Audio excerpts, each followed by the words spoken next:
this is Dr. Steve from Body Solutions. I know it's been a while since I posted a video, so I have some thoughts to share recently about some hot topics that's been going on in Body Solutions, right? So some hot topics, we've had seminars about happiness. You know, Aline was a guest that came from Austin, Texas, that kind of mapped out what is happiness for people, what is the blueprint for your internal happiness. So I figured in this video we'll talk about some happiness tips.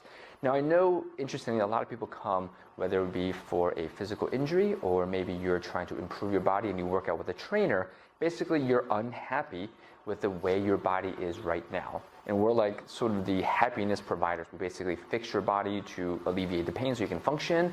We can also help you lose body fat so you feel better. But ultimately I want to talk about how do you accomplish that and keep that happiness and keep the feeling of being satisfied with your body. And ultimately that has to do with your mindset. And so it's interesting, like we're in the business of changing bodies, but we're also in the business of making you happy with your body now, right? So while we've sort of mastered the changing body part, I want to really address how do you become happy with your body now. And ultimately that's about being grateful for what you have. And a lot of us don't take time during the day to be grateful for anything. We take a lot of things for granted and we're so busy these days. I mean, almost every patient, every client that we run into, it's like, I'm so busy, I don't have time for this, I don't have time for that, and I don't have time for this. And what I recommend that you do is on a daily basis, you can wake up and just think about, and especially if you can, write down a few things that you are grateful for.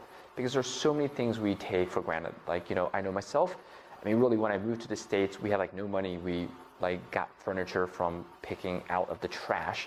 And so for me, I'm grateful just having furniture in my house. Like we did not have that or the luxury of having nice furniture in the house.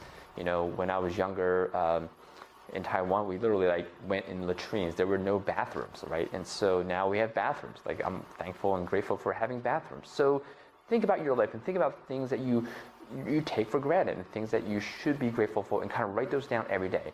And what happens is you get into the habit of being grateful for some of the things and just focusing on being grateful instead of what you should have and what you want. I mean, it's great to have goals, but it's just as important to be grateful for now, right? So that's one big tip.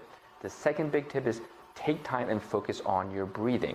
We're so busy, we forget to focus on our breathing and actually think about the one thing we need on a very regular basis, more so than water and food. It's air and breath and oxygen.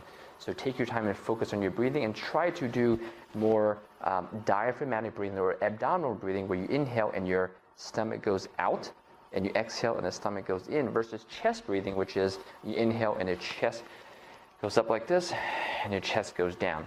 So you basically want to breathe without your chest moving up and down, with only your stomach going in and out. And again, it goes out when you inhale and exhale and it goes in. Why is this important? Well, let's look at it from Eastern and Western philosophies.